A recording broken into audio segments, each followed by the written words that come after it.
Nah, tadi Bapak Ibu kita bicara tentang eh, parameter itu apa? Pak, kita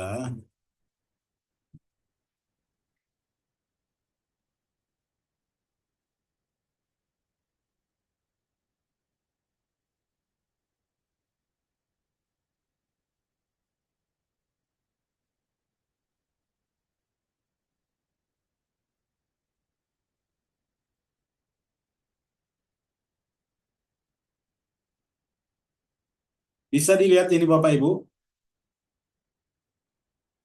Bisa, Pak. Bisa, Pak. Oke, jadi apa yang ditaksir, berapa yang jadi kalau kita lihat ini misalnya, maka yang ditaksir itu adalah berapa jumlahnya? Ini satu, dua, tiga, empat, lima, enam, tujuh, delapan. Jadi yang ditaksir delapan, Bapak Ibu ya. Kalau misalnya melihat seperti ini dia modelnya. Nah, kemudian kalau kita lihat seperti ini misalnya, nah ini, maka kalau seperti ini berapa yang ditaksir atau parameternya berapa? Nah, jadi kalau misalnya ini keseluruhan berapa yang ditaksir? Satu, dua, tiga, empat, lima, enam, tujuh, delapan, sembilan, sepuluh. Nah, ini. Kalau hanya ini doang, ini, maka yang ditaksir hanya dua, ini dengan ini. Ini yang disebut tadi dengan parameter. Nah, kemudian kalau ini saja, ya, eta satu, satu, dua, tiga, empat, lima, enam. Itu ya Bapak Ibu, maksudnya tadi parameter. Jadi tadi eh, nilai unik, tadi sudah kita cerita tentang matrik kovarian tadi yang di bawah, itu harus lebih banyak jumlahnya atau sama dengan jumlah parameter yang mau ditaksir. Itu yang disebut dengan model itu teridentifikasi, Bapak Ibu ya, teridentifikasi. Nah, coba kita kembali lagi ke awal tadi.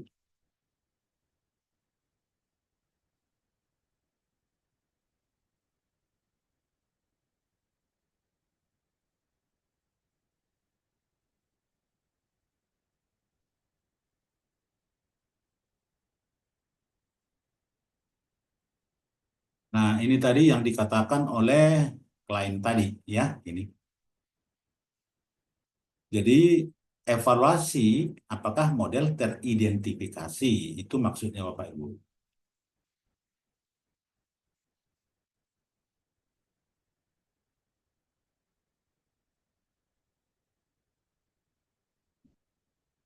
Jadi dalam hal ini, eh, jumlah yang ditaksir itu atau parameter itu harus lebih sedikit daripada nilai-nilai unik di dalam matrik kovarian tadi. Kalau lebih banyak parameter, itu nggak bisa, ya, nggak bisa. Nanti model tidak akan jadi itu. Nah, kemudian operasionalkan konsep, kumpulkan, persiapkan, dan saring data. Nah, ini dia, ya. Diperiksa dulu teridentifikasi apa tidak, baru kemudian dia operasionalisasi masing-masing konsep itu. Operasionalisasi variabel laten. Lalu dianalisis modelnya, ya. Tentu di dalam hal ini dianalisis maksudnya apakah memenuhi atau tidak. Ini dia, ya, diuji. Nah, di sini waktu menguji juga sudah dikomentari, ya, sudah dibahasnya, ya.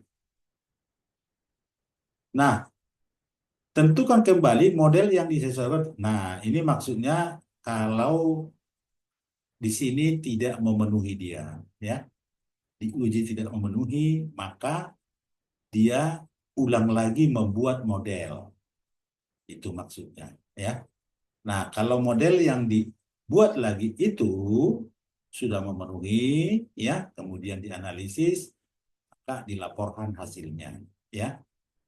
Biasanya di dalam bentuk laporan penelitian atau kalau di magister manajemen itu di dalam bentuk tesis. Jadi tesis itu adalah sebuah laporan penelitian.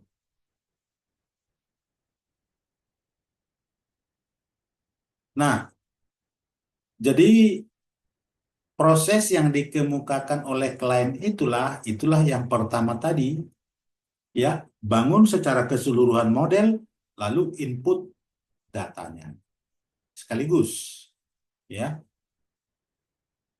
Nah, kemudian coba kita lihat apa yang dikemukakan oleh Tekker, ya, Tekker ini. Pertama, langkah pertama katanya konstruksi individu, ya, jawaban terhadap apa yang digunakan sebagai variabel terukur. Jadi secara individu-individu ditentukan dulu per konsep-konsep per variabel tadi, kemudian juga indikatornya apa, ya, Bapak Ibu, ya. Nah, sesudah ditentukan itu, ya kita periksa, ya, kita periksa atau kembangkan model pengukuran. Sudah konvergen atau tidak? Sudah memenuhi atau tidak model konfirmatorinya? Nah, baru kemudian kita rancang penelitian untuk menghasilkan hasil empiris. Baru kita buat modelnya, ya. Jadi artinya satu-satu dulu diperiksa ini faktor-faktor ini atau konstruk-konstruk ini, baru kemudian dibuat model lengkapnya atau di sini disebut model empirik, ya. Nah, kemudian dinilai lagi validitas model pengukuran, ya. Dinilai lagi di sini. Kemudian setelah dinilai sebenarnya validitas dan reliabilitas ini, baru kita tentukan model struktural ini.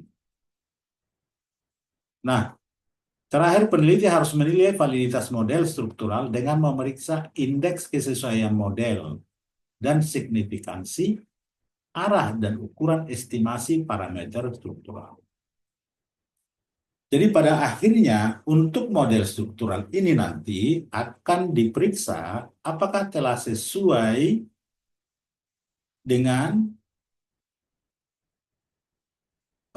indikator-indikator goodness of model fit, ya, atau sering disebut dengan GOF, goodness of, ya, fit model. Itu yang struktural nanti, ya. Nah, kemudian berdasarkan pengalaman-pengalaman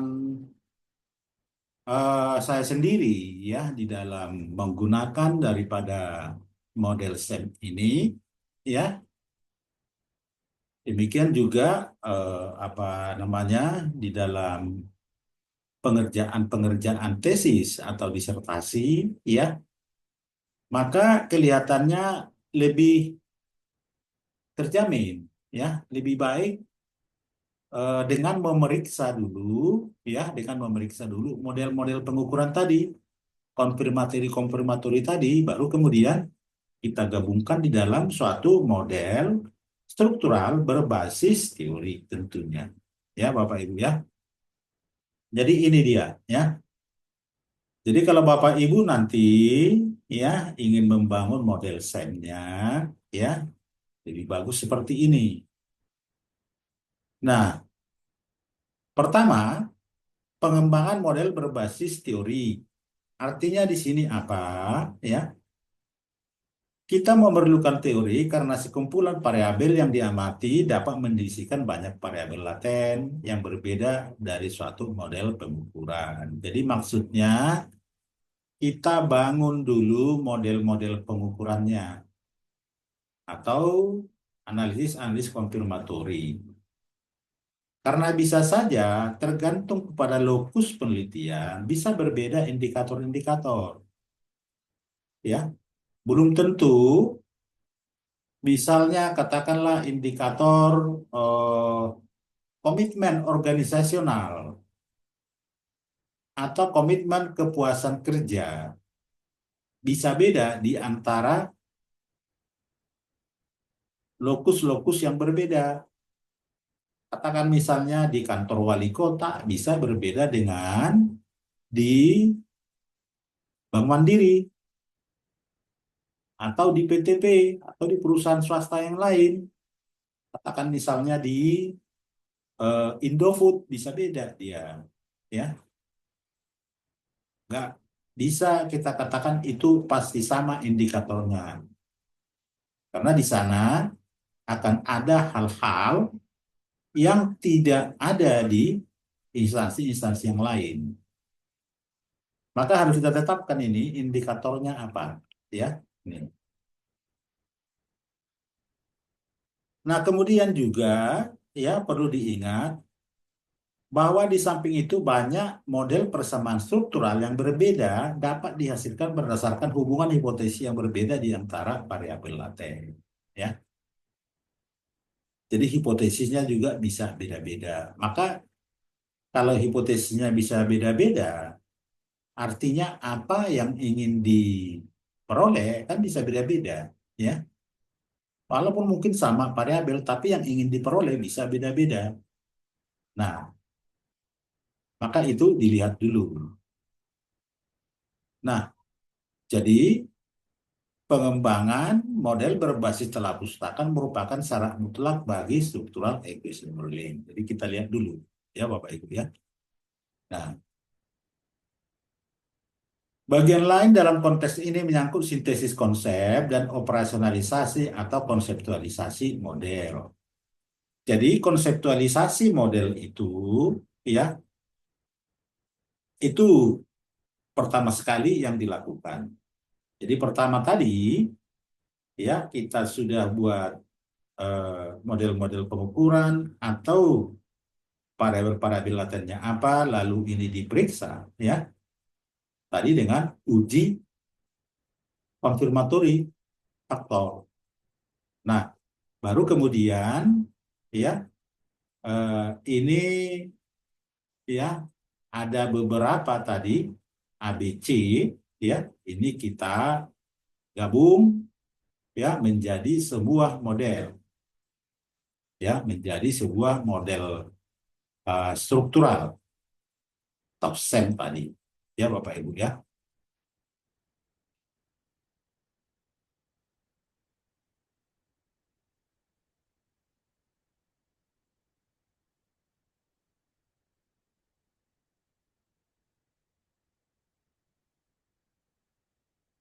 Nah, eh, itulah yang dikatakan di sini dengan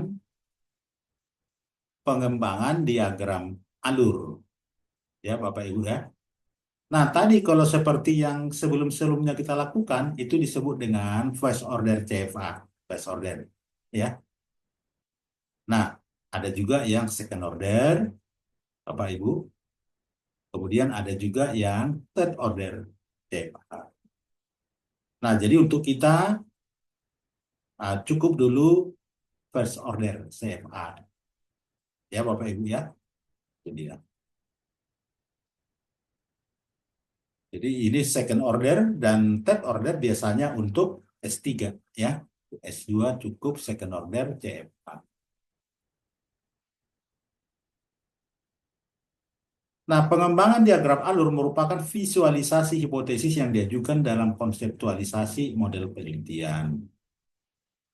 Nah, jadi artinya visualnya ya satu model.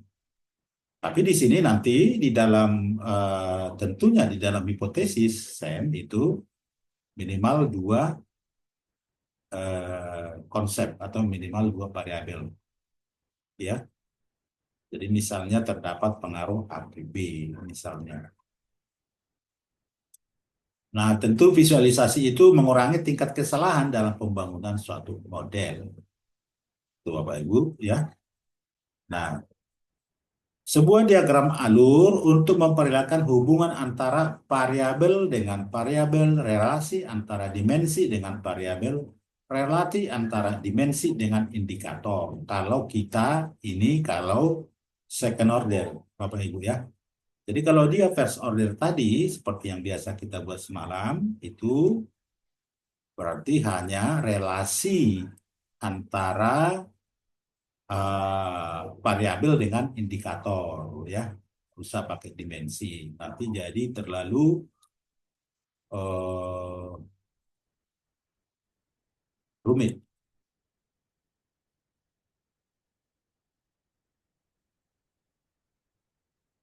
Nah, kemudian diagram alur model struktural ini ya, itu memperlihatkan hubungan antara variabel endogen dengan endogen ya.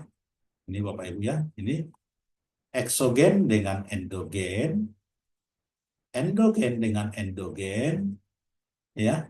Kemudian hubungan resiprokal antara variabel eksogen. Ya, jadi coba kita lihat langsung dulu diagramnya. Nah, ini Bapak Ibu.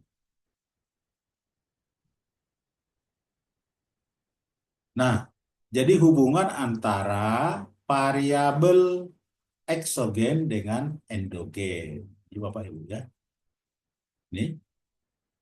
Ini juga.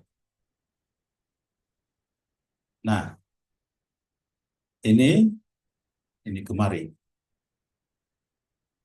ya Bapak Ibu ya. Nah, kemudian di sini ini juga bisa sebagai eksogen ke sini. Ini jadi endogen. Nah, kemudian hubungan antara eksogen dengan eksogen ini dia. Jadi ini adalah hubungan resiprokal. Ya, Bapak Ibu ya. Timbal balik. Ini pengaruh. Jadi beda hubungan dengan pengaruh. Kalau hubungan dia timbal balik. Misalnya hubungan A ke B. Bisa juga dikatakan hubungan B ke A. Bisa. Tapi kalau pengaruh A ke B, tidak bisa kita katakan pengaruh B ke A. Beda. Ya Bapak Ibu ya. Itu bedanya hubungan dengan pengaruh. Jadi perlu dicermati apakah yang kita maksud hubungan atau pengaruh. Pengaruh itu sering juga disebut dengan hubungan kausal. Ya, hubungan kausal. Jadi hubungan dengan hubungan kausal itu sudah beda. Itu dia. Kalau hubungan kausal itu adalah pengaruh.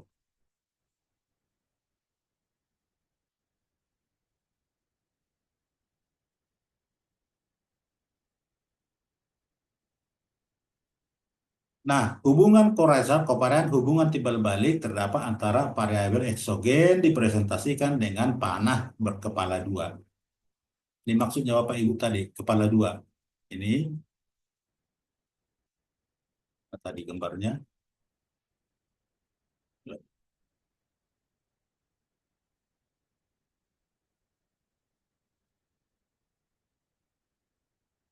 Ini ya Bapak Ibu ya. Ini maksudnya panah berkepala dua tadi. Ini, ini kan panah kepala satu. Atau sering juga ini disebut dengan hubungan kausal atau pengaruh. Atau disebut dengan hubungan rekursif. Ya, rekursif. Atau model rekursif. Bapak Ibu. Baik Bapak Ibu, mungkin sejauh ini ada yang ingin ditanya.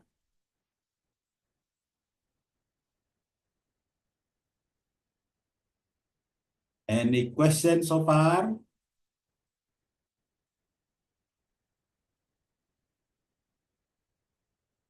Silakan Bapak Ibu.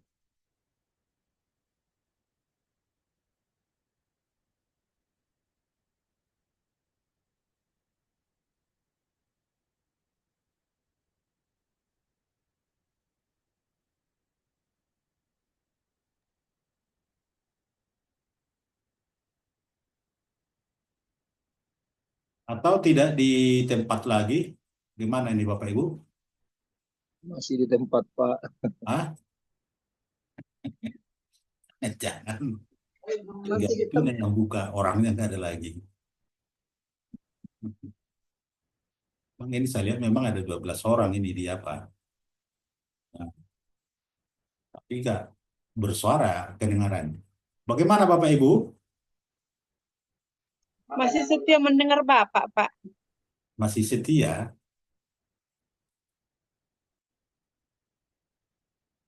Ya mungkin ada yang ada di benak-benaknya, coba ditanyakan dulu.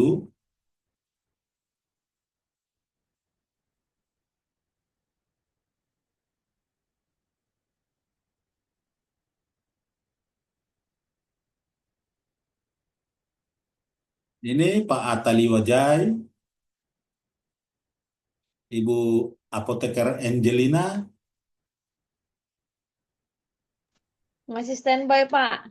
Diwanto Manalu. Bagaimana Pak Manalu? Jangan dia diam saja Pak. Mengikuti aja dulu, Pak. Enggak, soalnya ini kita terakhir ini. Iya, Pak. Terakhir kita ini. Ibu Dohar, ada? Atau Ada, Pak. oh, saya kira Ibu lagi di pesta lagi. Enggak, Pak.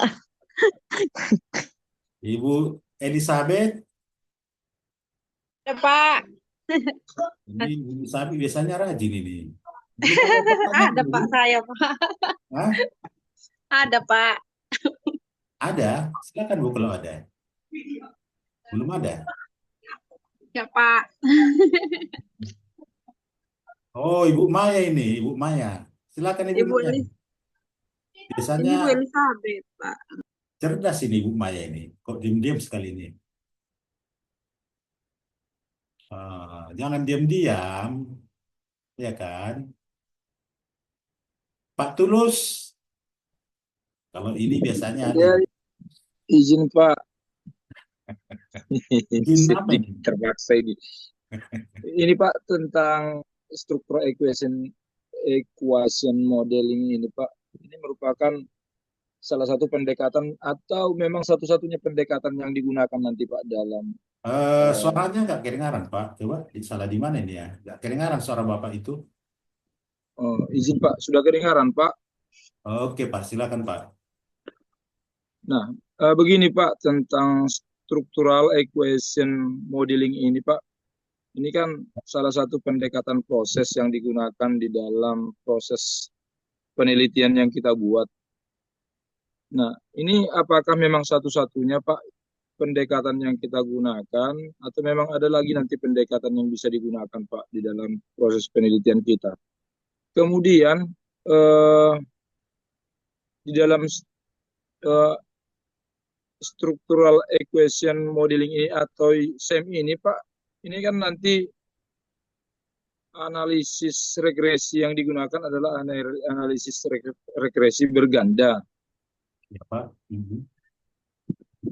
Halo? Ya, lanjut, Pak. Suaranya, Pak, nggak kedengaran, Pak.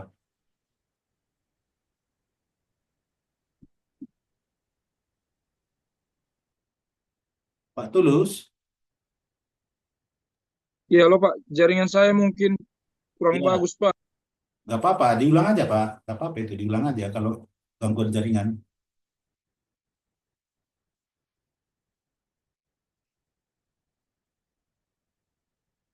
Nah, atau coba saya jawab dulu ya eh, pertanyaannya, walaupun tadi masih kelihatannya belum tuntas ya. Nah, sekarang pendekatan apa yang kita gunakan? Itu yang pertama, apakah regresi linear berganda, apakah analisis jalur, apakah SEM? Kan begitu kira-kira Bapak ya? Betul, Pak? Iya, Pak. Nah, jadi dalam hal ini ya, tentunya kalau di S2 ya, di pasca sarjana, tentu kita sudah harus lebih mendalam ya, lebih mendalam. Kajian kita kan sudah harus lebih mendalam dibanding dengan S1 ya. Nah, pertama tadi regresi linear berganda itu kan variabel teramati, variabel terukur.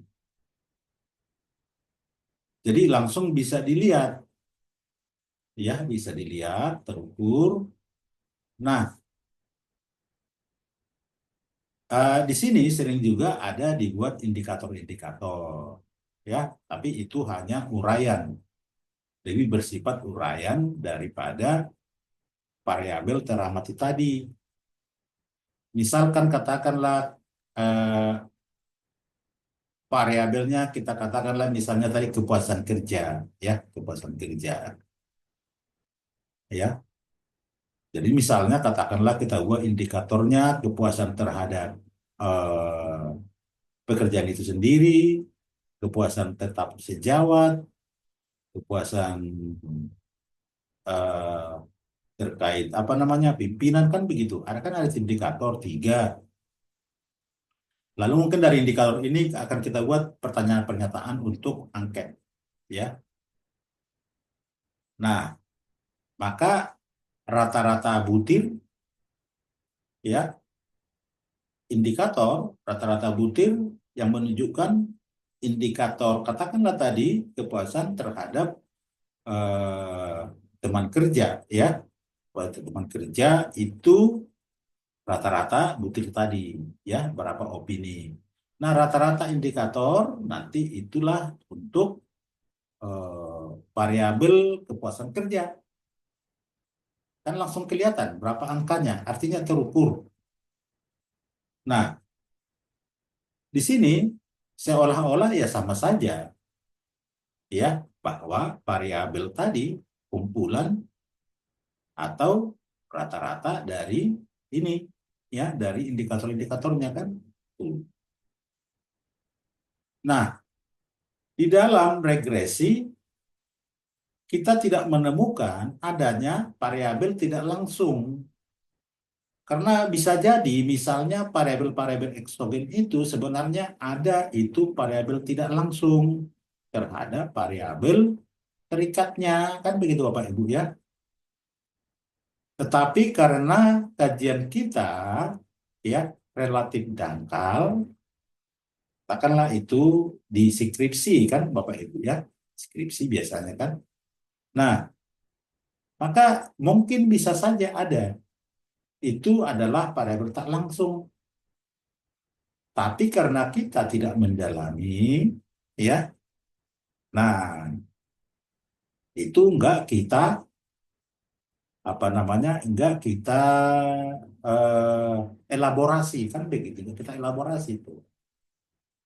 Nah, baru untuk mengelaborasi itu muncullah analisis jalur, Bapak Ibu, jalur. Nah, masih tetap variabel terukur, tetapi di dalam analisis jalur sudah muncul apa yang disebut dengan pengaruh tidak langsung, ya. Nah, itu kemarin ya kita buat contohnya kan, ada 4 variabel, ya sebenarnya satu variabel eksogen itu atau adalah variabel tidak langsung. Nah, kita kan sudah lebih mendalam lagi. Nah, kemudian ya kita tingkatkan lagi kajian kita, ya. Maka tadi indikator-indikator tadi, ya.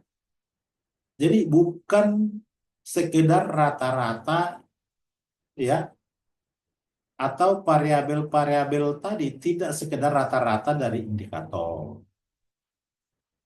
Tetapi dia sifatnya hanya mencerminkan karena variabel di dalam sel itu masih bersifat abstrak. Ya, abstrak. Ini dia. Nah, kemudian itu nanti di dalam kajian akan dibedakan antara variabel-variabel abstrak ini dengan variabel-variabel teramati. Itu Bapak Ibu.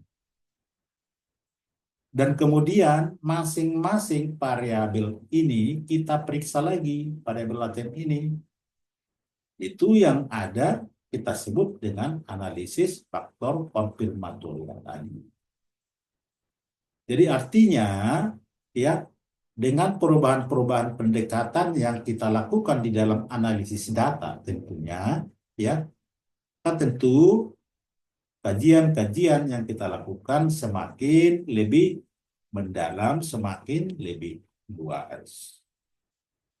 Nah, justru itu kita sarankan dalam tesis itu jangan lagi hanya pendekatannya regresi Bapak Ibu, karena itu kan biasa di skripsi S1. Ya kan Bapak Ibu ya? Jadi kalau misalnya tidak sen, ya minimal ada peningkatan atau kajian lebih mendalam dari S1. Saya gunakan analisis jalur, di mana di sana sudah muncul pengaruh tidak langsung. Itu kira-kira ya Bapak Ibu ya. Mana kira-kira Pak Tulus? Pak Tulus, Iya Pak, di mana kira-kira Bapak? sudah mengerti Pak.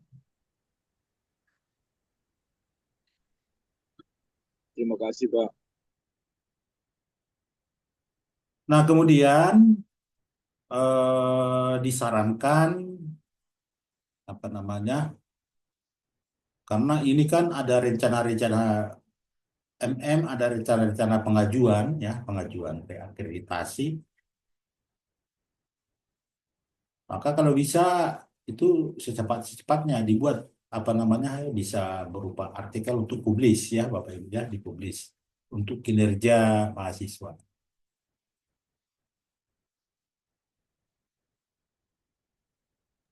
Baik Bapak Ibu, kita lanjutkan ya.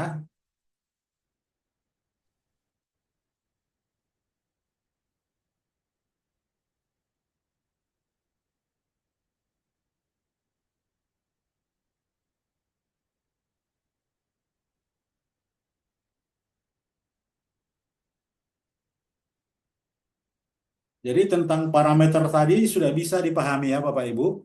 Itu parameter karena istilah-istilah itu kan sering muncul.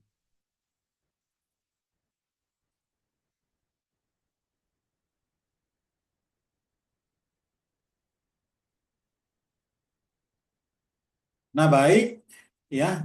Tadi kan ada N, coba kita lihat, kita ini ya Bapak Ibu kan ada apa ini? Ini kan eta ya, bacanya eta. Ini bacanya adalah ini gamma ya, ini xi ya Bapak Ibu ya. Itu kemarin cara bacanya sudah saya share itu tentang apa namanya Greek ya, huruf Greek. Ini xi, ini gamma, ini eta, ini bacaannya zeta Bapak Ibu ya. Ini beta ya. Kalau di huruf Latin B ya Bapak Ibu ya, B ini. Alpha di huruf Latin A. Ini di huruf Greeknya beta.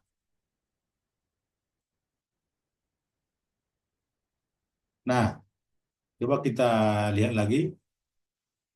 Eta adalah vektor variabel endogen laten.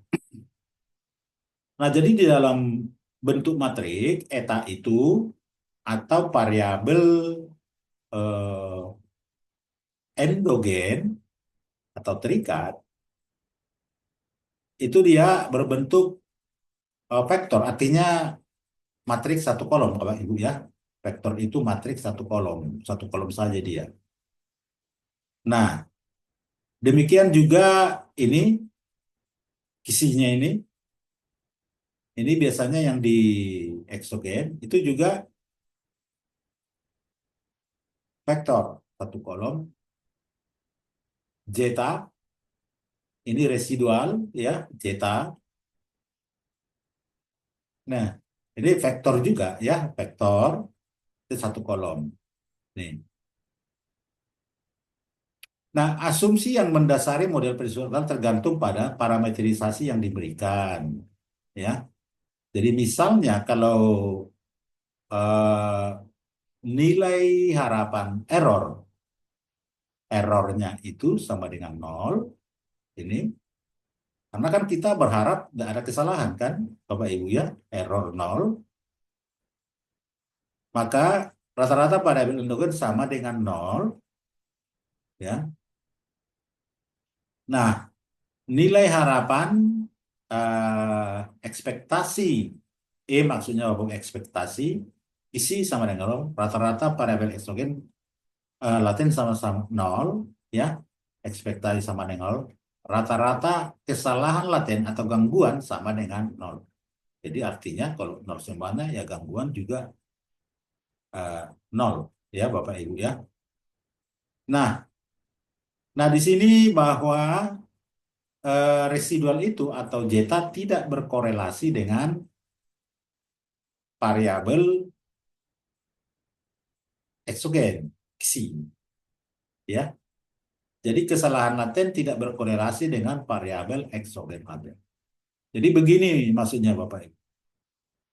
Yang dikatakan tidak berkorelasi, ya, memang tetap ada hubungannya korelasi, tetapi dia harus di bawah 0,91.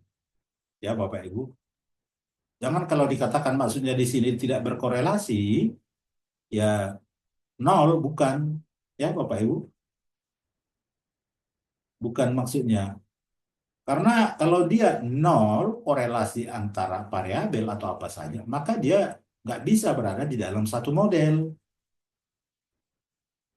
Nah, kan sebenarnya karena masih ada hubungannya, maka bisa dia dalam satu model. Nah, kalau dikatakan di sini tidak berkorelasi, maksudnya itu korelasinya di bawah 0,91. Ya. Lalu bagaimana kalau di atas 0,91? Itu dalam model menjadi satu, nggak terpisah. Jadi coba, ini jangan salah, kita kembali lagi, coba kita lihat lagi ya Bapak Ibu ya. Ini contohnya Bapak Ibu. Ya. Kalau dikatakan di sini misalnya ini ke sini tidak berkorelasi, maksudnya itu korelasinya tetap ada tetapi di bawah 0,91. Makanya ini ya bisa berada dalam satu model. Kalau ini korelasinya 0, maka ini nggak bisa di sini dia, ya nggak bisa di dalam satu model. Jadi nanti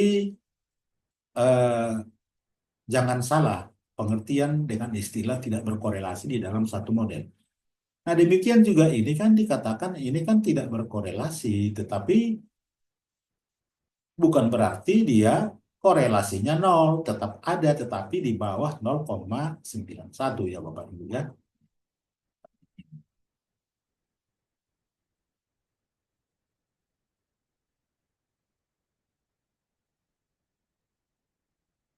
Nah, model yang ditunjukkan pada gambar 1 adalah model rekursif. Jadi artinya dia satu arah.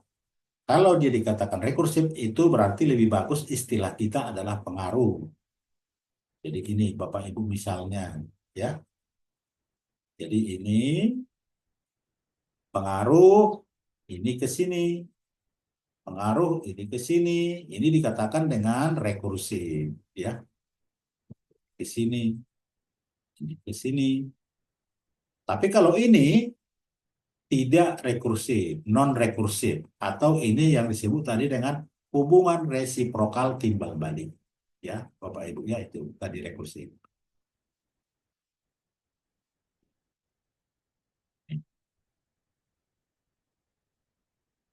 Jadi gambar satu tadi model rekursif. Jika model memungkinkan adanya timbal balik, misalnya N1, N2, eta, ya, eta 1, eta 2 saling mempengaruhi, ya, maka tentu itu bukan lagi rekursif, ya, tetapi dia hubungan non rekursif atau resiprokal. Nah, jadi diagram alur tadi kan ada dua, Bapak Ibu. Di dalam SEM itu ada dua model, satu model pengukuran, satu model struktural. Jadi model pengukuran itu adalah konfirmatory faktor analisis CFA tadi, ya, dengan indikator-indikator yang mencerminkan, ya. Nah, dengan kata lain menyangkut analisis faktor. Model pengukuran adalah komponen. Nah, ya, komponen pengukuran dari SEM. Jadi model-model pengukuran tadi adalah komponen-komponen SEM. Atau dengan kata lain, ya, SEM itu dibangun dari model-model pengukuran gabungkan.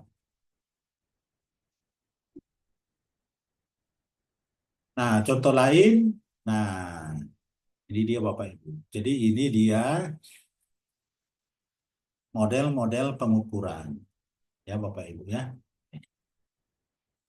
Measurement model 1, measurement model 2, measurement model 3, ya Bapak Ibu, ya.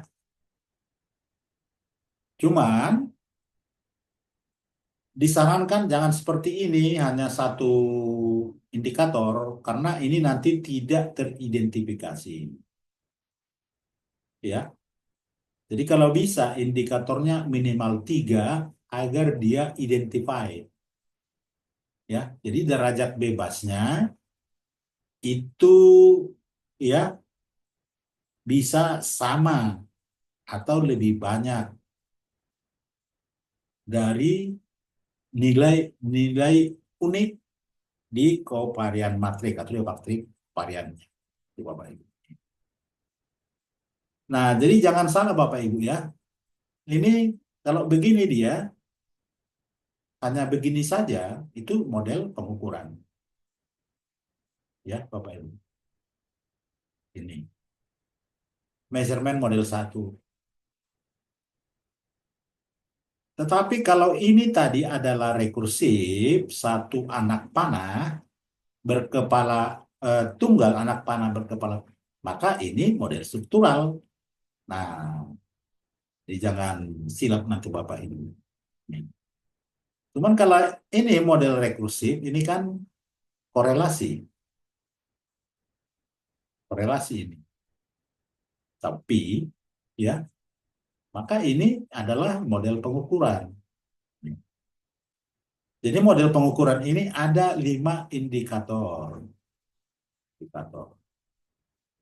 Ya, ini adalah delta. Delta ini maksudnya adalah error atau residual, ya, dari hubungan ini. Ini kan satu hubungan Bapak Ibu, ya. Ini satu hubungan. Jadi hubungan ini ada errornya yang disebut dengan delta. Nah, karena ini kisi, simbolnya kisi ini, kisi 1, kisi 2, maka ini adalah, ya, konstruk atau variabel laten eksogen. Maka errornya disimbolkan dengan delta. Ini lambda ini menunjukkan bobot atau muatan atau loading. Ini disebut loading. Nah, kalau dia distandarkan disebut dengan standardized loading factor, SLF. Itulah yang kita sebut tadi dengan validitas, ya, validitas model. Nah, sekarang berapa yang harus ditaksir? Yang mau ditaksir di sini berapa? Parameternya berapa? 1, 2, 3, 4, 5, 6, 7, 8, 9, 10, 11. Jadi measurement model 1 ini ada 11 parameter ya Bapak Ibu ya. Nih. Nah, sekarang ini model pengukuran B. Nah, ini simbolnya eta, maka ini adalah variabel endogen.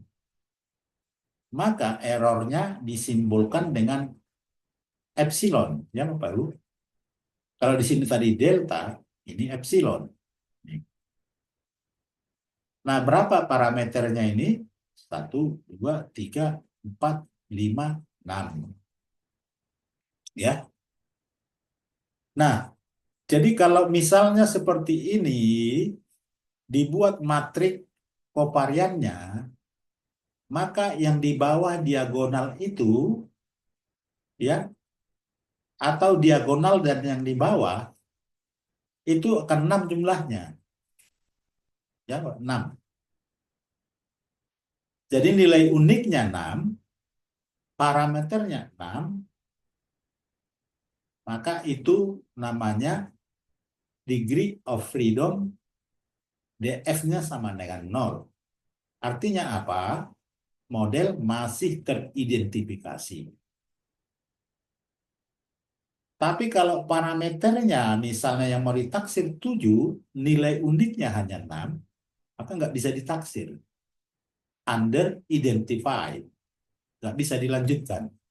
Ya, nggak bisa diolah. Nah, ini. Nah, ini jelas model pengukuran ini nggak bisa. Ya, Bapak Ibu ya, nggak bisa ini. Kecuali yang sekaligus dia. Ya, itu model itu secara keseluruhan sekaligus mungkin ini bisa dilakukan pengolahan datanya. Tapi kalau kita mau periksa satu persatu minimal 3 indikator ya Bapak Ibu ya agar dia teridentifikasi dia. Nah, artinya nanti parameter-parameter itu kalau kita menaksir bisa dikenali. Itu maksudnya. Ya kalau tak bisa dikenali karena terlalu banyak parameter yang mau ditaksir, ya nggak bisa. Itu maksudnya.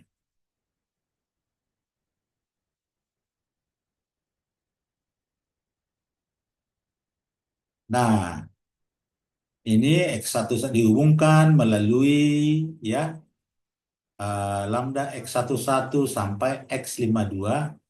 Jadi ini maksudnya Bapak Ibu penjelasan ya. Mana tadi gambarnya? Nah, ini maksudnya ya. Ini ke sini dihubungkan oleh ini. Ini maksudnya ya. Jadi ini dihubungkan oleh ketiga indikator. Lalu ada errornya atau delta ya Bapak Ibu ya. Ini ya ya ini dihubungkan dengan ini. Itu maksudnya. Berarti ini yang menghubungkan ada 1, 2, 3. Kalau ikut lagi ini berarti ini ada 5 karena ini adalah model pengukuran. Ya. Nah, ini hanya ini ya Bapak Ibu ya. Itu maksudnya penjelasan ini. Ini. Jadi tadi yang menghubungkan itu disebut dengan faktor loading atau muatan.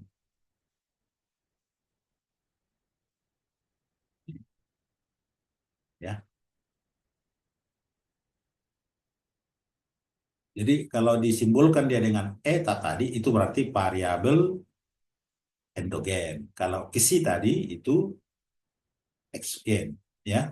Kemudian errornya disimbolkan dengan delta. Kalau yang endogen, errornya itu simbolnya epsilon, ya, Bapak Ibu ya. Itu sudah ketentuan secara internasional, itu dia.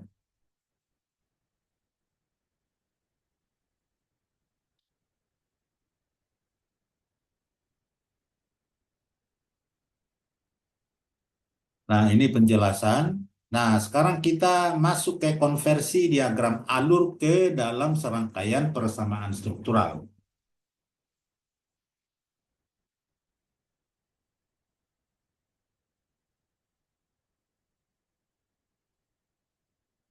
Bisa kita tambah waktunya, Bapak Ibu?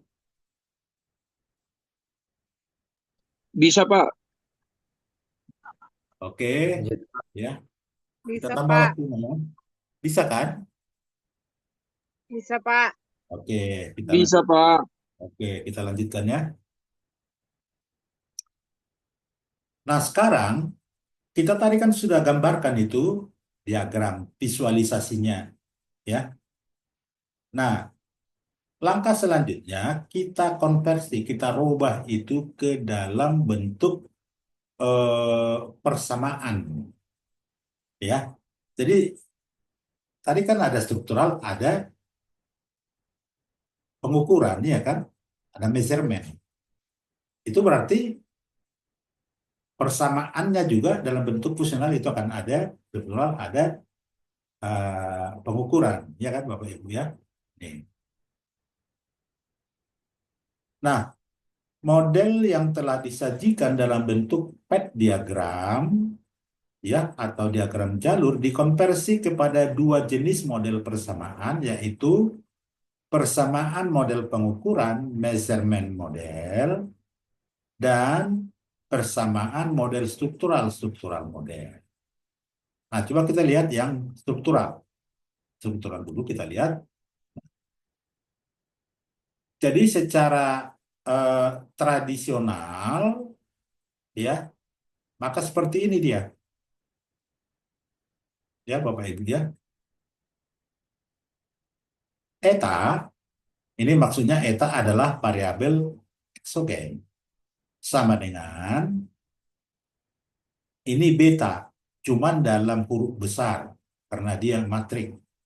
Ya, beta. Ini B besar beta eh kali eta tambah ini adalah gamma, gamma besar ya Bapak Ibu ya. Ini tadi xi, tadi variabel endogen tambah zeta. Ini adalah residual E. Ini.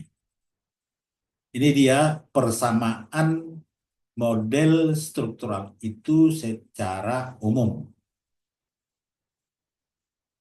Jadi persamaan di atas dinyatakan dalam format matriks untuk deviasi rata-rata ya. Nah, akan seperti ini dia. Nah, ini dia Bapak Ibu. Ini dia.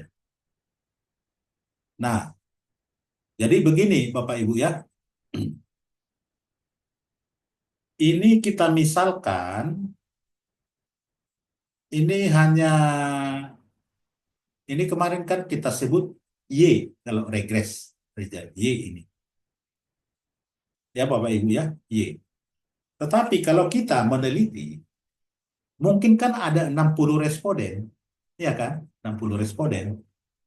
Tadi kita katakanlah ya pengaruh apa namanya?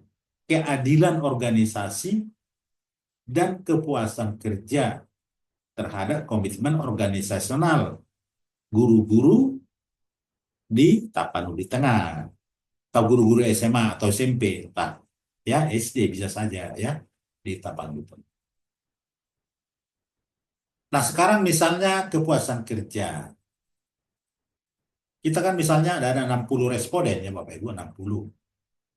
Nah, maka di sana nanti kan akan ada 60 persamaan ya Bapak Ibu ya.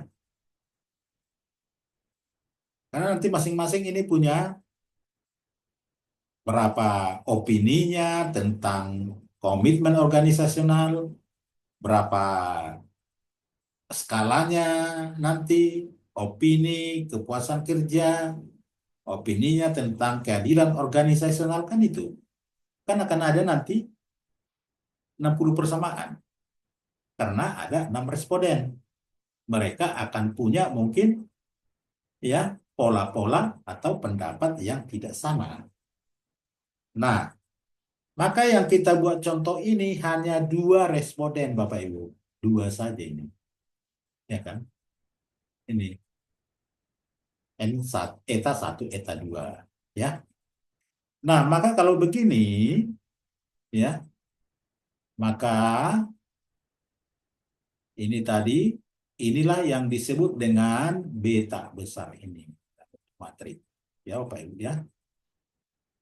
Nah, ini dia kan eta 1, eta 2. Ya.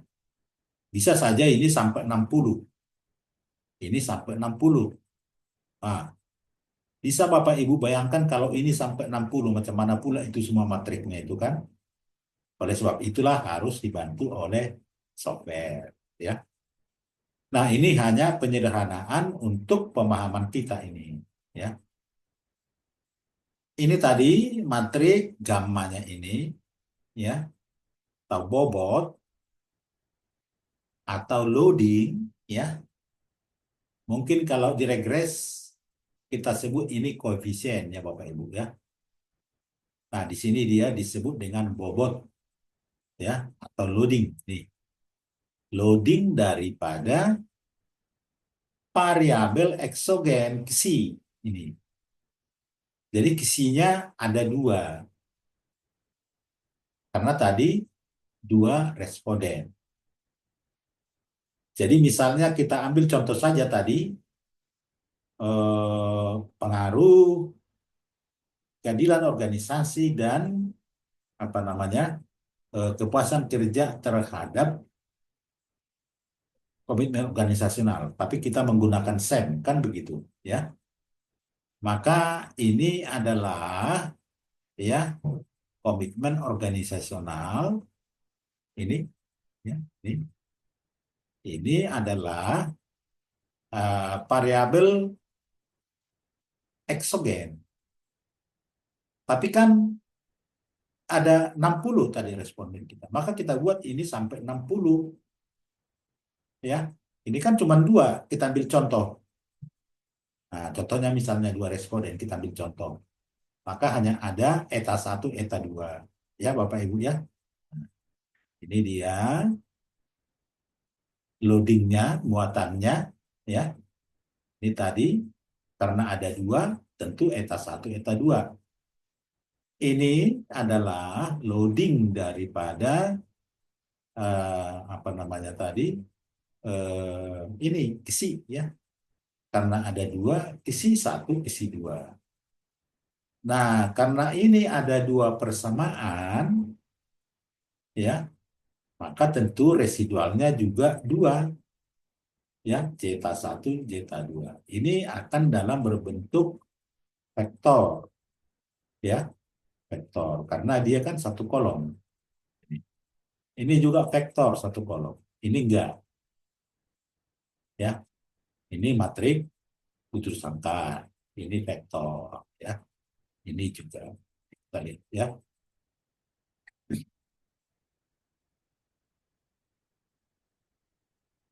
Oke, ya.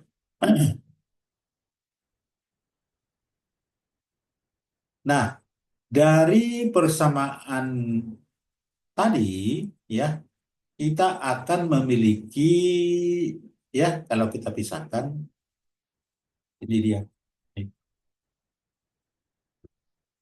Beta 12 kalau N2, ya. Jadi artinya kalau tadi dikalikan Bapak Ibu, ya, kalau dikalikan itu maka hasilnya akan seperti ini, ya. Tuh. Nah, kedua persamaan fungsional di atas disebut persamaan struktural. Ya, eta 1 tambah dengan beta 12, eta 2 tambah, ya, gamma, ya, gamma 11 Xi 1 tambah gamma 12 kisi 2. Ini tentu 1, 2 letaknya di matriks. Ini berarti dia nanti ini baris 1, kolom 2. Kan begitu dia. Ini baris, kolom. Itu maksudnya ini. Ini dia berarti nanti letaknya di baris 1, kolom 1 ya Bapak Ibu ya. Namanya tadi kan subscript. Eta 1. Disebut persamaan struktural 1. Ya Bapak Ibu ya. Kemudian eta 2 sama dengan gamma 21 kisi 1 tambah gamma 22 kisi 2 tambah zeta 2 disebut persamaan struktural 2.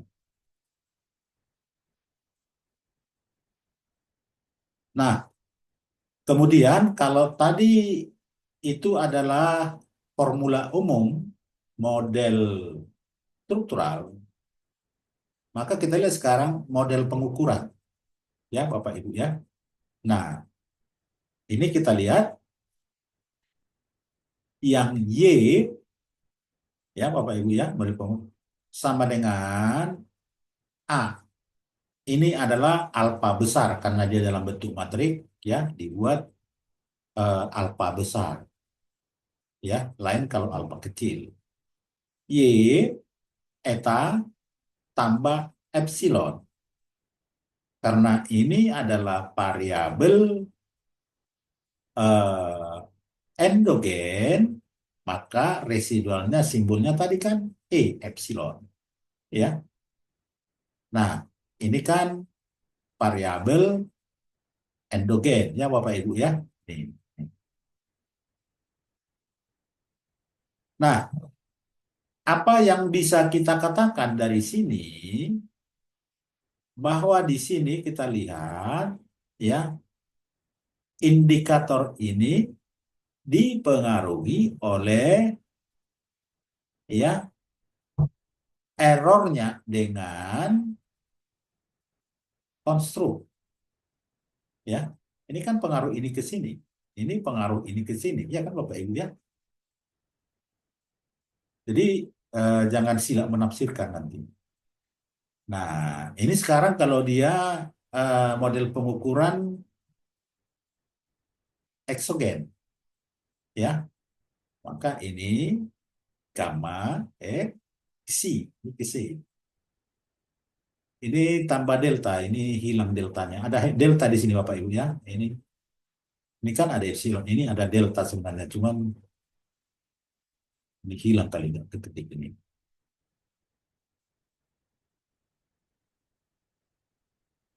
Nah, jadi ini menjelaskan bahwa itu adalah bentuk apa namanya vektor ya, seperti tadi sama. Nah, di sini diasumsikan bahwa delta tidak berkorelasi ya Bapak Ibu dengan kisinya. Nah, jangan salah Bapak Ibu. Tadi seperti kita katakan tadi, maksudnya tidak berkorelasi, korelasinya di bawah 0,91. Ya Bapak Ibu ya, itu maksudnya. Bukan 0. Dan I inverse kurang beta itu non singuler. Jadi maksudnya non singuler berarti matrik determinannya itu bernilai tidak sama dengan 0. Jadi kalau misalnya Ibu baca-baca, Bapak Ibu baca-baca itu mengenai apa namanya, mengenai matrik, ya. Jadi kalau determinan itu adalah AD kurang BC, ya, itu. Jadi kan ada apa namanya ordonya A, B, C, D, ya. A, B, C, D, misalnya matrik bujur sangkar. Jadi AD kurang BC itulah yang disebut dengan determinal. Kalau dia non singuler berarti itu tidak sama dengan 0. Ya, dan harus begitu dia. Kalau dia determinannya itu 0, maka tidak bisa. Karena semua nanti menjadi kali 0. Ya. Jadi dia harus matrik non singuler. Nah, kesalahan pengukuran berhubungan dengan berlambang delta. Kesalahan pengukuran berhubungan dengan pengukuran Y berlambang epsilon. Ya. Nah, jadi sekarang model pengukuran itu kan tadi ini ya Bapak Ibu ya. Ini kan Y sama dengan ya gamma Y eta tambah epsilon. Ini tadi yang ya model eh, pengukuran yang endogen. Tadi kita ambil contoh komitmen organisasional. Pengaruh apa namanya keadilan organisasi dan kepuasan kerja terhadap komitmen organisasional guru-guru di Tapanuli Tengah. Ya, Bapak Ibu ya. Nih. Jadi ini adalah variabel atau model pengukuran endogen. Maka kita lihat sekarang tadi Y-nya ya ada 4. Ini Bapak Ibu ya. Y1, Y2. Ini adalah contoh kita tadi Bapak Ibu. Contoh kita tadi ya. Ada Y4. Ini adalah loadingnya. Nih, loading. Ini eta 1, eta 2. Ya Bapak Ibu ya. Nih. Kemudian ini epsilon 1, 2. Ya. Dengan demikian, maka persamaan model pengukuran di atas, ya, dalam bentuk fungsi. Nah, seperti ini Bapak Ibu. Ya. Jadi kalau dikalikan itu, ya, Y1-nya sama dengan ini, ya, ini gamma Y11, eta 1, tambah epsilon 1, Y2, dan seterusnya. Ya. Jadi ini maksudnya. Ini Bapak Ibu. Ya, jadi kalau Y1 ini kan perkalian matrik Bapak Ibu ya. Di ini ini kali ini tambah ini kali ini kan Bapak Ibu ya. Tambah ini. Itu dia. Itu maksudnya ini.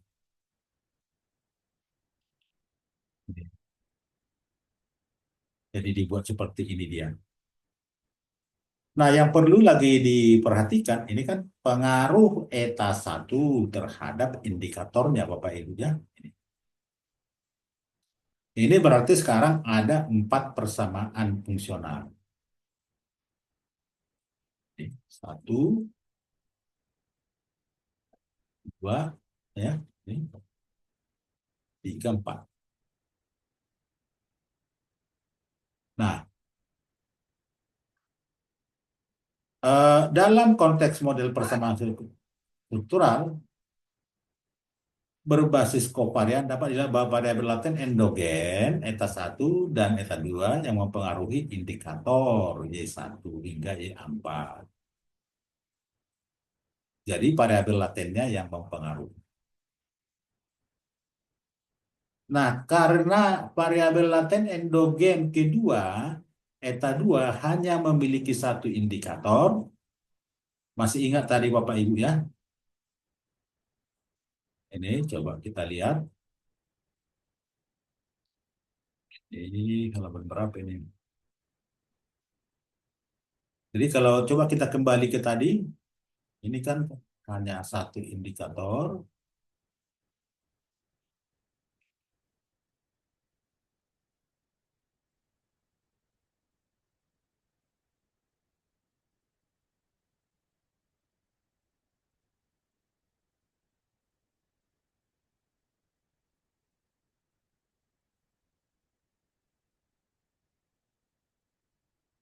Nah, ini Bapak Ibu, kan ini kan hanya satu indikator. Ini kan hanya satu ini. Ya. Maka kalau kita harapkan epsilonnya 0, ekspektasi kita harapkan 0, maka terakhir eta 2 ini akan sama dengan indikatornya Y4 kan begitu Bapak Ibu di dalam model struktural. Itu maksudnya yang tadi.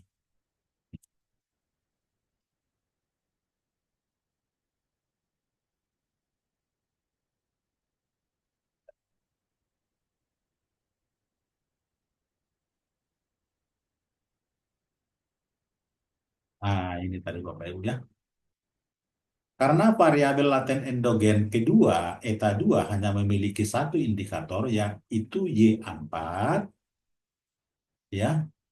Nah, gamma Y42 harus ditetapkan menjadi 1 ya. Dan dengan demikian ya Y4 sama dengan eta 2 tambah epsilon 4. Itu dia. Jadi harus ditetapkan 1 ya, berarti errornya 0.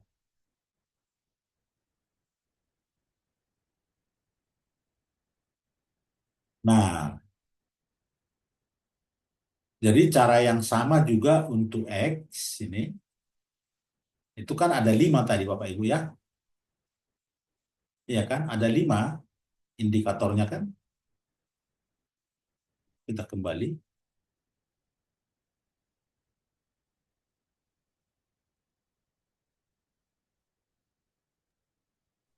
6 Pak.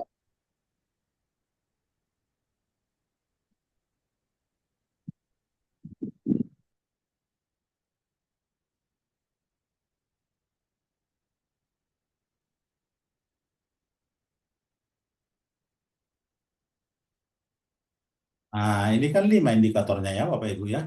Ini kan 5 indikatornya. 1, 2, 3, 4, 5. Ya, model pengukuran ini kan 5 indikator. Tadi ini kan yang endogen kan 4 ya. Ini ada 5. Kan Xi berarti eksogen ya.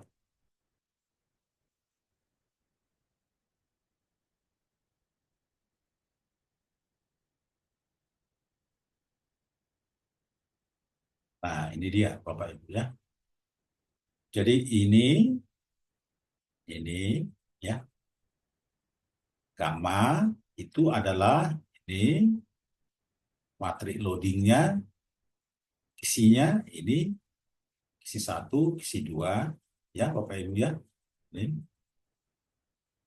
Nah, kemudian ini deltanya tentu ada 5 ya.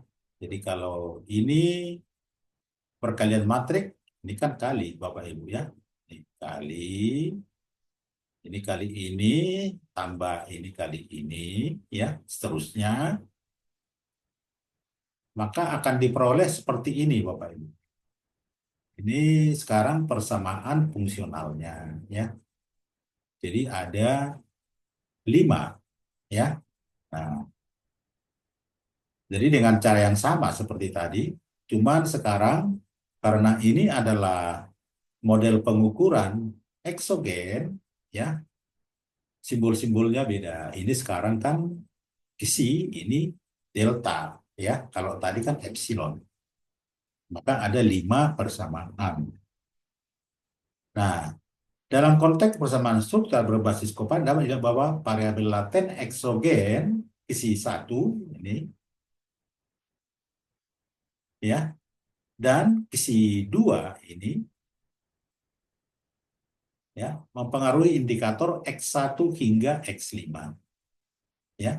Jadi ini kan isi 2, isi 1 ini yang dipengaruhi X1 sampai X5 ya.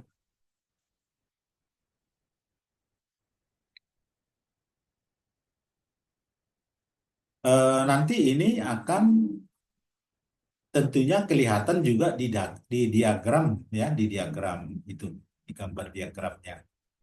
Jadi dalam kita nanti tentunya untuk menguji ya, melakukan pengujian ini akan kelihatan. Makanya kita perlu memahami yang nongol-nongol itu nanti apa ya. Jadi misalnya kan kita kan pakai apa ini, apa namanya, memakai software di dalam pengolahan. Jadi nanti akan muncul angka-angka kan begitu. Ya, muncul angka-angka dari hasil pengolahan. Kita kan harus paham, ini angka-angka apa sih? Dari mana? Iya kan? Nah, itu maksudnya kita ini. Ya, Bapak Ibu ya. Bukan maksudnya kita nanti akan mengali-ngalikan secara manual, enggak. Tetapi kita asalnya dari mana, yang muncul itu apa, dari mana kita perlu paham. Sehingga apa? Sehingga kita di dalam melakukan pembahasan ya bisa nyambung dan masuk akal. Karena kalau kita nggak paham dari mana apa yang muncul, nah bagaimana kita membahas-bahasnya kan apa namanya nggak masuk akal gitu ya Bapak Ibu ya itu maksudnya. Hmm. Nah, kemudian kita memeriksa model pengukuran. Jadi memeriksa model pengukuran sama dengan analisis faktor konfirmatori, Bapak Ibu. Ya. Nah, jadi pertama validitas itu ditunjukkan oleh berapa standardized loading factor. Nah, rule of thumb-nya tadi kan sudah ada. Harus berapa dia? Harus di atas berapa? Ya. Nah, ini ya.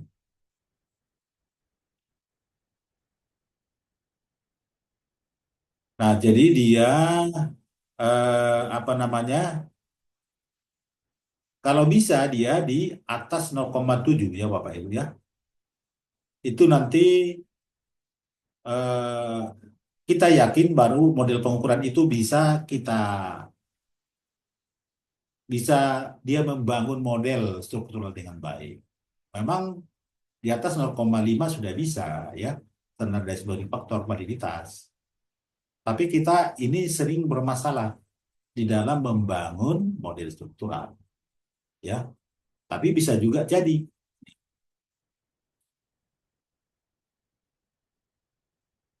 Nah, tadi reliabilitas kontrak itu tadi yang kita sebut dengan reliabilitas komposit dan AV ini ya. Jadi ini sama karena model pengukuran sama dengan menguji konfirmatory faktor analisis. Ya Bapak Ibu, ini dia rumusnya. Ini rumusnya, ini ketentuannya ya. Nah, kemudian sesudah kita uji ini model-model konfirmatory, tadi kan ada 3 Bapak Ibu. 1 ya, ETA-nya adalah komitmen organisasional guru-guru ya, ETA. Lalu ada kisi satu variabel eksogen. Kisi satu adalah satu keadilan organisasi ya. Kisi 2 adalah kepuasan kerja. Jadi pengaruh keadilan organisasi, kepuasan kerja terhadap komitmen organisasional. Nah, tadi masing-masing kan sudah kita uji ya validitas dan reliabilitasnya, konfirmatorinya ya, memenuhi rule of thumb. Lalu sekarang kita gabungkan ya. Itulah yang disebut dengan model input hybrid. Ini ya. Model input hybrid. Nah, maka tentunya dia akan seperti ya persamaan struktural. Ini kan persamaan struktural tadi Bapak Ibu ini lihat ini kan. Ini model pengukurannya ya. Ini yang untuk endogen, ini yang untuk eksogen model pengukuran. Jadi sekarang model lengkapnya dia seperti ini. Model input hybrid ya, input. Kenapa dikatakan model input? Jadi berdasarkan model input ini nanti kita memasukkan datanya tentunya ya. menginput data. Jadi berdasarkan ini diinput data. Tentu model input hybrid ini belum tentu nanti akan sama dengan model akhir atau model lengkapnya, bisa aja berbeda ya. Karena bisa saja mungkin ada indikator-indikator itu nggak memenuhi, lalu harus dieliminir. Ya, seperti itu Bapak Ibu. Nah, sekarang ini dia. Nah, ya, Bapak Ibu ya. Ya kan? Ini kisi 1, kisi 2, 1. Nah, kalau kita ingin melihat apakah teridentifikasi, maka harus kita hitung berapa parameternya. Ini 1, ya ini semua yang mau ditaksir ini Bapak Ibu, termasuk ini error-errornya ini, termasuk ini zeta, ya. Jadi ini semua yang disebut dengan parameter, ya. Jadi apa namanya yang akan ditaksir atau yang akan diketahui. Nah, kemudian tentunya nanti akan ada matrik kovariannya, ya. Nah, apakah nilai-nilai unik itu lebih banyak dari parameter ini? Itu harus lebih banyak, baru lebih banyak atau sama. Maka dia dikatakan nanti teridentifikasi. Berarti bisa lanjut, kan begitu maksudnya Bapak Ibu. Ya, jadi ini penjelasannya.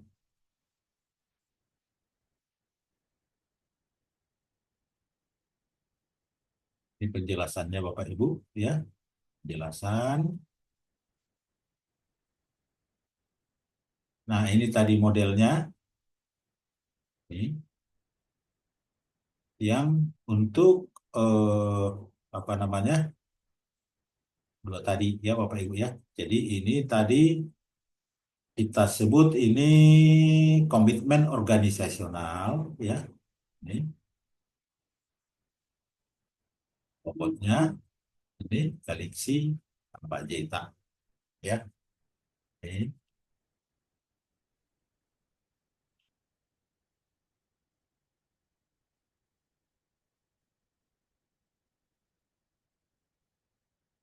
Ini sama dengan yang tadi.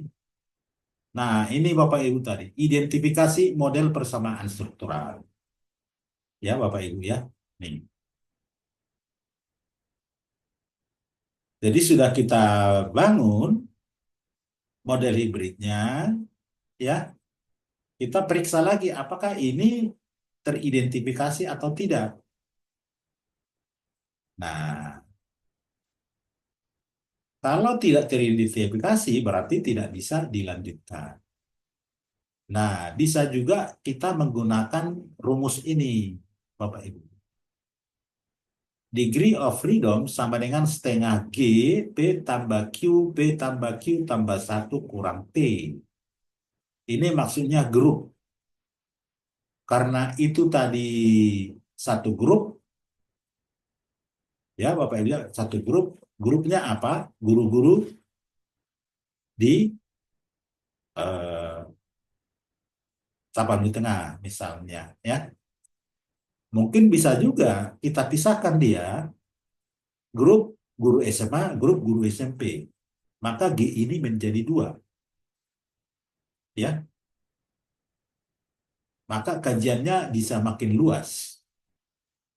Maka hati-hati di dalam menentukan grup yang diteliti, jangan sampai 2 grup yang terjadi. Ya. Jadi kalau katakan guru-guru di Kapten satu grup, G-nya 1. Ya. Ini P indikator. Ya, banyaknya indikator dari variabel endogen. Q, banyaknya indikator dari variabel eksogen. Nah, T, banyaknya parameter keseluruhan model yang ditaksir dari tiap kelompok. Karena tadi satu kelompok, maka T ini, kalau kita lihat lagi modelnya, berapa T-nya yang mau ditaksir.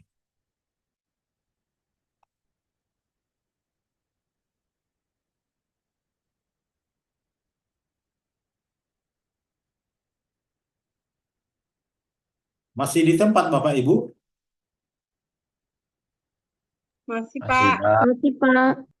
Jangan pula saya cakap-cakap nggak ada lagi orangnya. Oke ya Bapak Ibu ya. Nah, ini berarti T-nya bisa kita hitung. Parameter yang mau ditaksir. Wah, ya banyak ini. 1, 2, 3, 4, 5, ya. 6, 7, 8, 9, 10, 11, ya. 12, 13, 14, 15, 16, ya. 17, 18, 19, 20, 21, 22, 23, 24, 25, 26. Jadi T-nya ini Bapak Ibu ada 26 parameter yang mau ditaksir. Ya, coba kita lanjutkannya Bapak Ibu ya. Oke. Nah, tadi rumusnya. Nah, ini. T-nya ini tadi banyaknya parameter keseluruhan model yang ditaksir dari tiap kelompok. Tadi kita anggap satu kelompok, kelompoknya satu.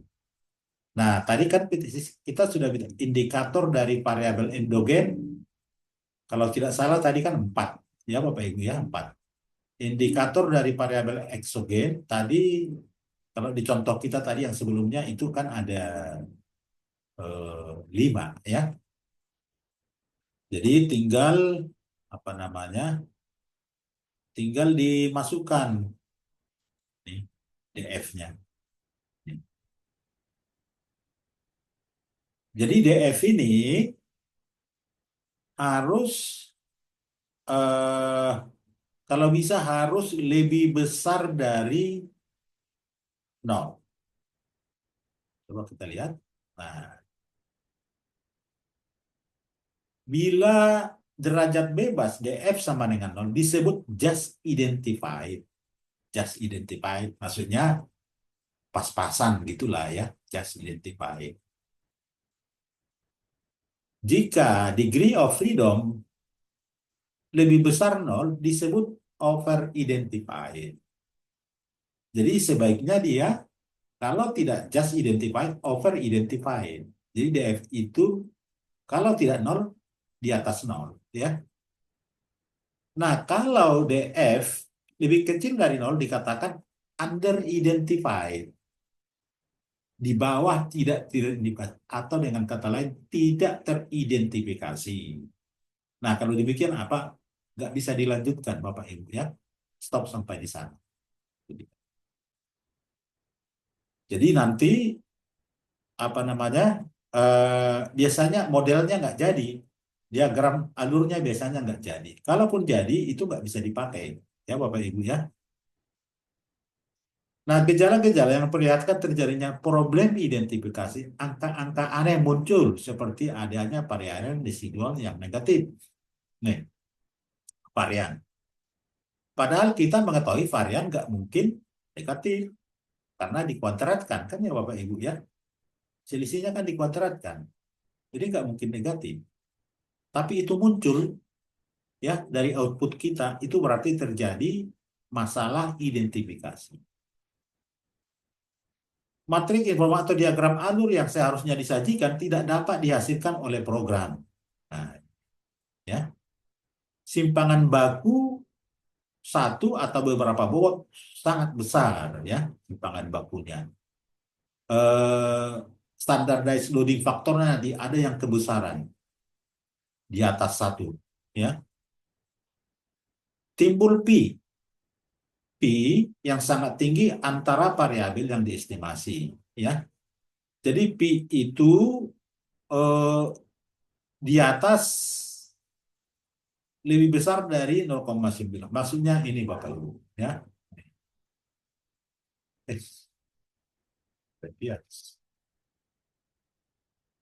Kita lihat tadi.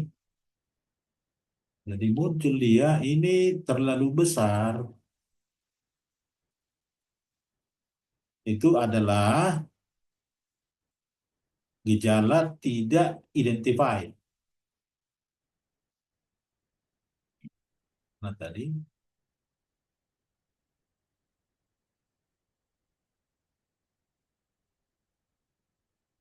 Nah, ini dia Bapak Ibu ini. Ini kan harus di bawah 0,91. Tapi ini muncul misalnya 0,91, 0,92. Itu berarti dia tadi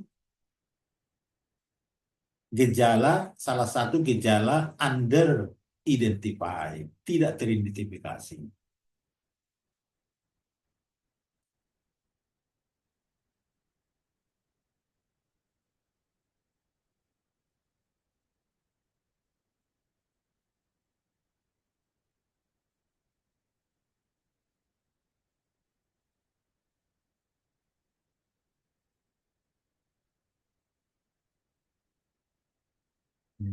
Oke, ya, gejala-gejalanya tadi. Ini ya Bapak Ibu ya. Bisa kedengaran suaranya Bapak Ibu? Bisa, Pak. Oke, kita lanjutkan ya. Ini tadi sudah.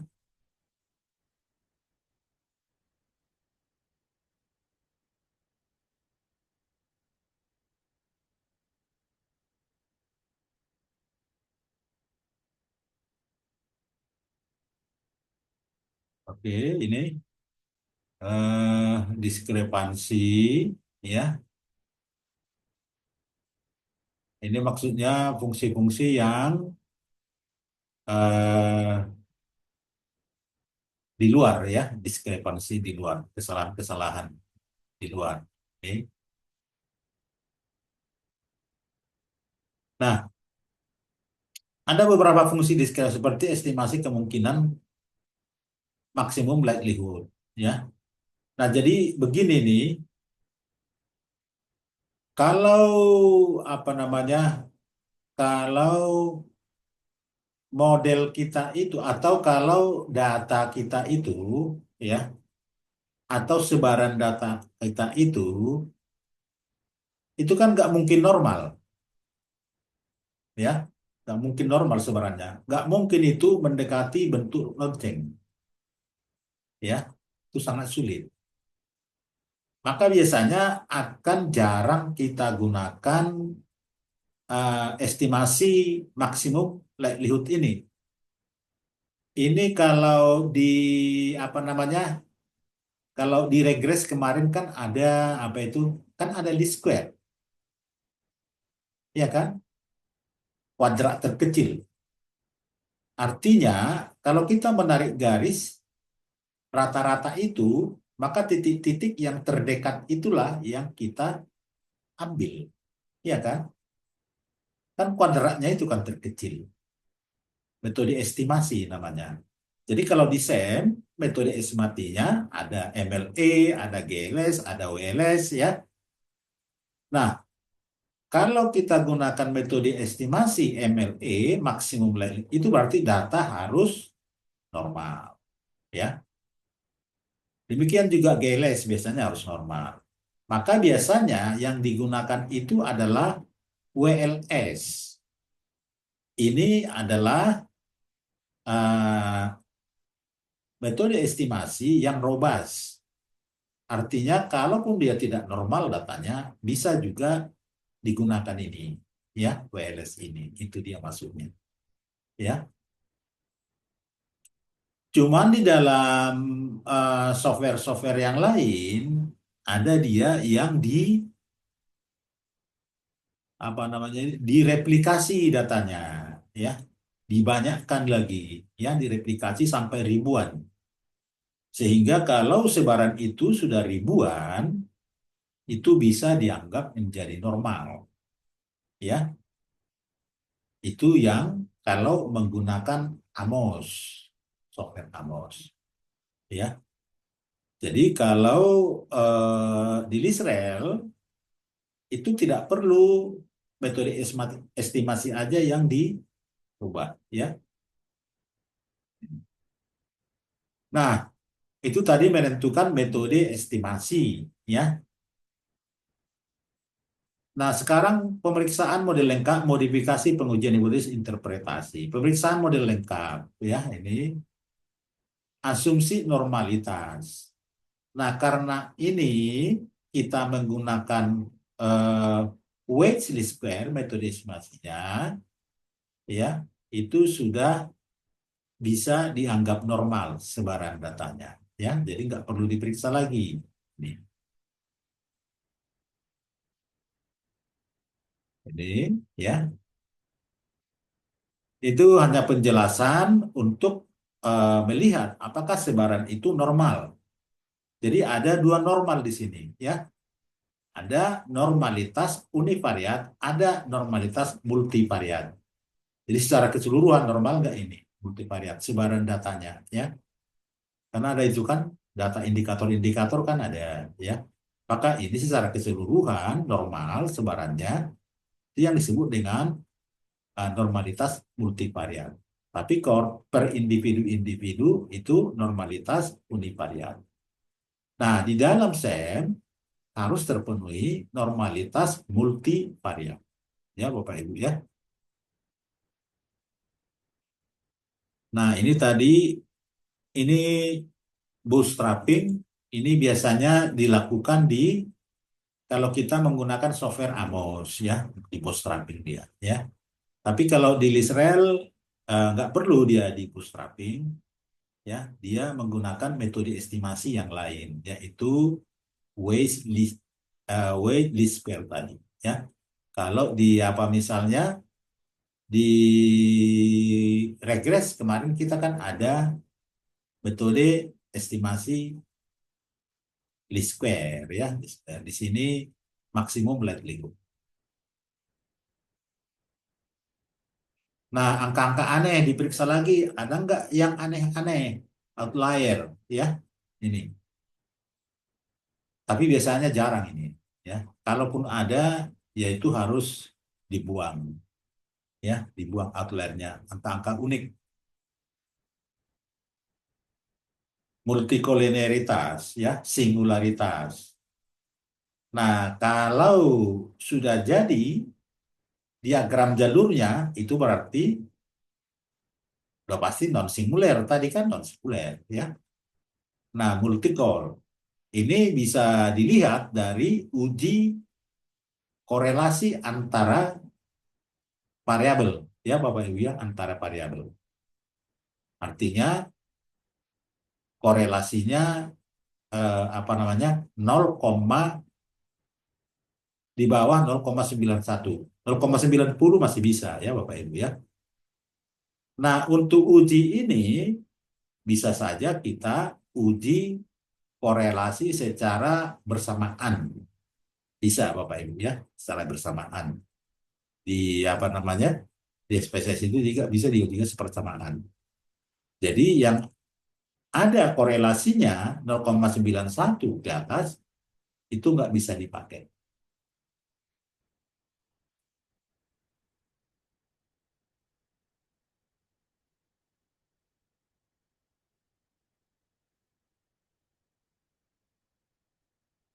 Nah, itulah juga yang disebut dengan validitas diskriminan antara konstran.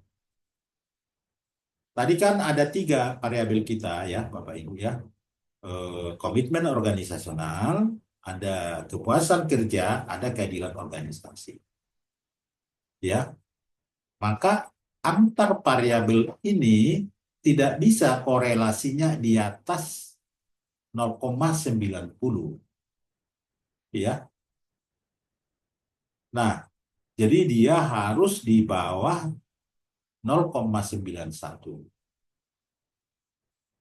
Nah, itu berarti, ya, model itu validitas diskriminannya baik. Lebih kecil dari 0,91. Ya, Bapak Ibu, ya.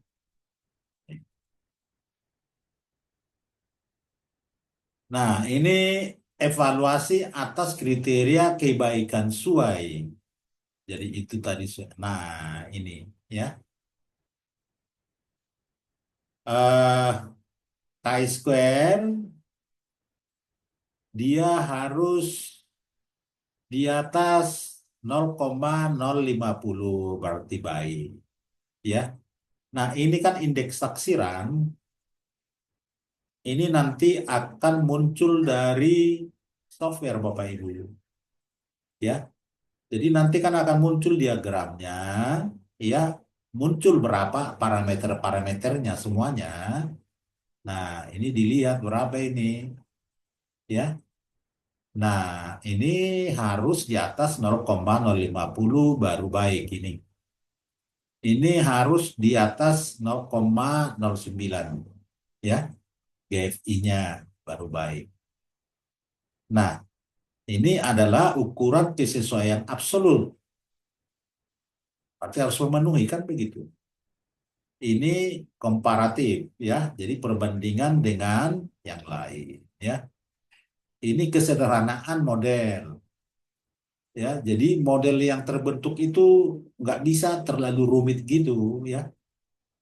Kalau dia parsimoninya tidak memenuhi itu berarti kurang sederhana parsimoni maksudnya, ya. Jadi ada dua kriteria, ini ada tiga kriteria, ini ada tiga kriteria. Ini pengertiannya. Nah, mungkin ya bisa jadi ini kan bisa jadi ada yang belum memenuhi Bapak Ibu. Ini bisa jadi ada yang belum memenuhi ya. Maka dalam hal ini bisa kita melakukan modifikasi model. Nih, modifikasi ya.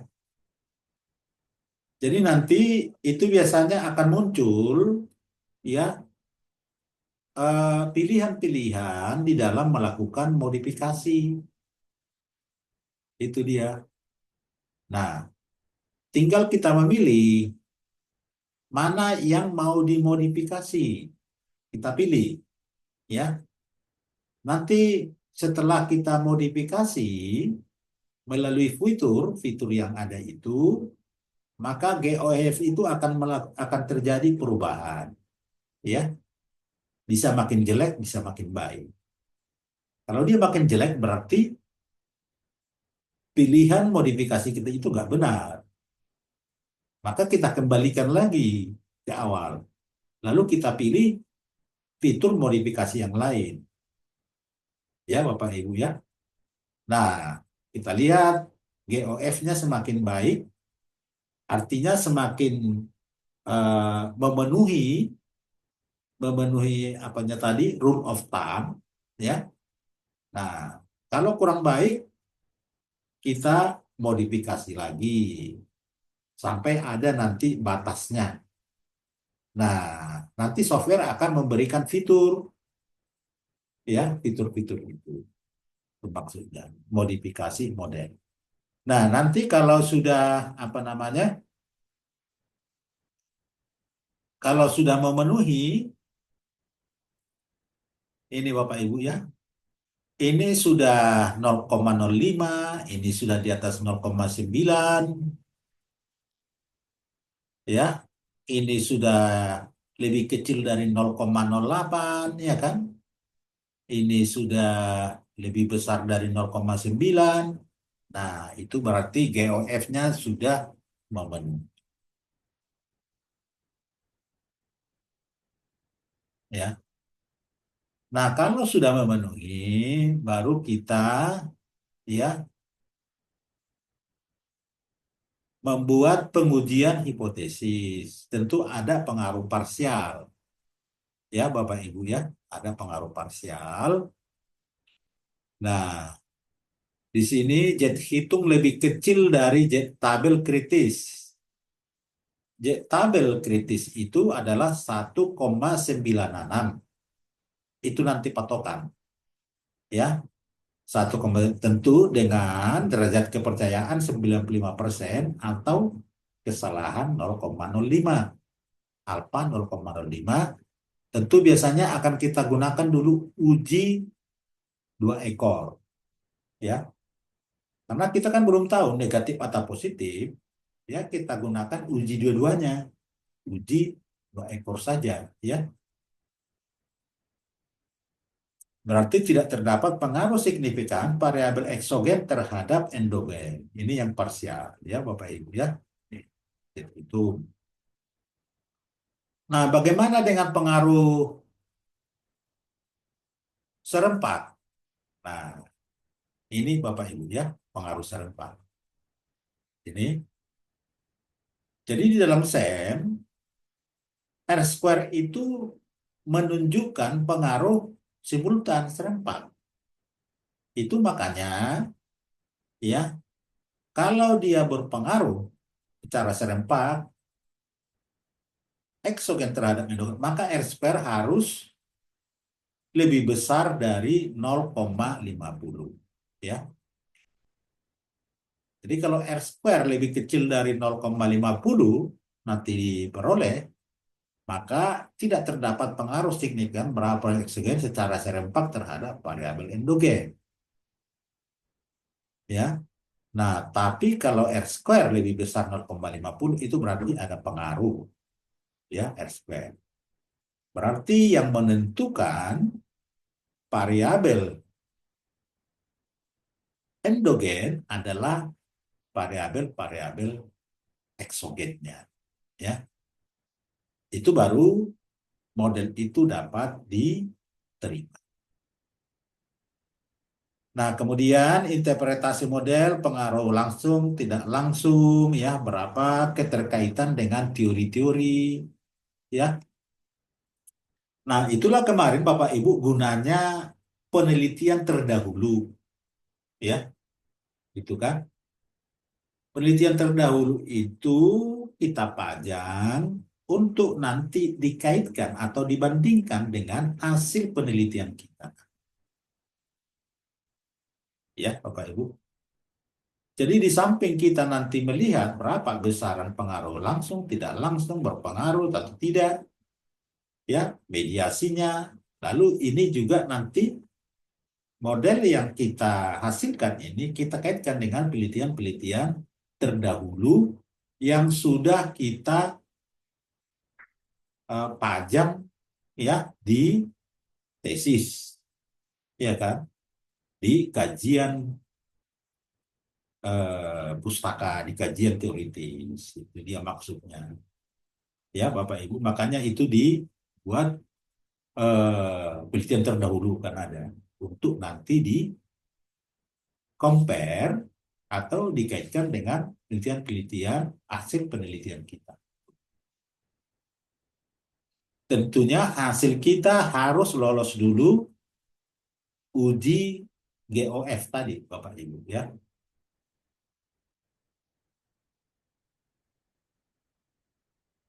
Nah, itu dia Bapak Ibu. Pesertanya saya lihat sudah berkurang. Ada pertanyaan Bapak Ibu sebelum kita akhiri?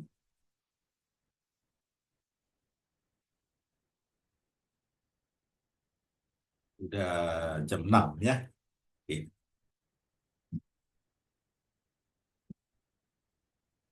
Oke, baiklah Bapak Ibu, kalau tidak ada mau ditanya ya.